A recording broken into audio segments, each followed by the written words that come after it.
ایسا وظیفہ کہ ناممکن مشکلات کا حل، ہر حاجت پوری ہوگی۔ 1.25 درود کی نیت کا فائدہ اور اس کا طریقہ۔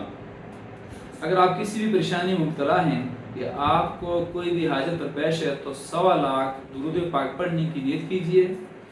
جیسے ہی آپ 1.25 درود پاک کی نیت کریں گے، یعنی دل میں ارادہ کریں گے، نیت دل کے ارادہ کا نام ہوتا ہے، نہ کہ زبان سے کہنے کا۔ زبان سے کہنا مستحب ہوتا ہے، لیکن دل سے آپ نے اس کا ارادہ کرنا ہے۔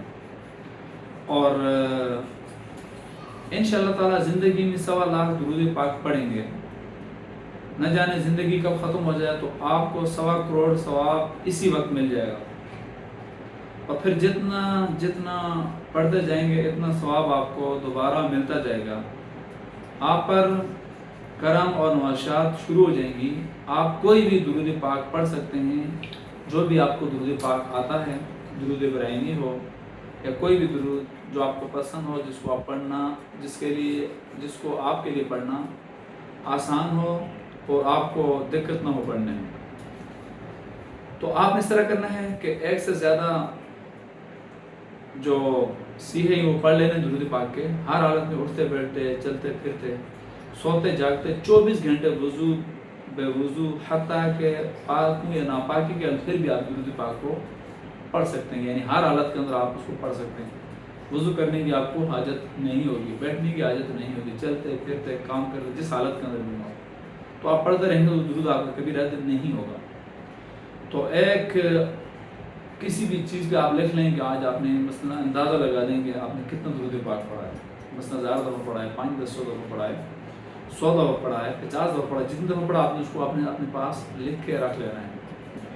اور جب پڑھتے جائیں گے آپ، جب نیت کرنے کے بعد اگر تھوڑا سا پڑھنے کے بعد درود خدا نخواستہ پڑھنا چھوٹ جائے یا آپ کو پڑھنے کا دل نہیں کر رہا، تو دو مختصر اور جامع اصول یہ ہیں کہ آپ نے کیا درود خضری صلی اللہ علیہ حبیبہ محمد وآلہ وسلم اور درود مختصر صلی اللہ علیہ وآلہ وسلم۔ اگر آپ نے 1.25 کی نیت کر لی تو انشاءاللہ تعالی یہ درود پاک آپ پڑھیں گے تو اس کو آپ کو 1.25 مرتبہ پڑھنے کا ثواب مل جائے گا۔ باقی درود پاک کے لیے یہ ہے کہ درود پاک آپ جس نیت سے پڑھیں گے اللہ تعالیٰ اس کو قبول فرمائیں گے، اور جس مقصد کے لیے پڑھیں گے اس مقصد میں آپ کو کامیابی حاصل ہوگی۔ اور درود پاک پڑھتے رہنے سے بندے کو دل میں سکون بھی ملتا ہے، اور قیامت کے دن نبی کریم علیہ السلام کی شفاعت بھی نصیب ہوتی ہے۔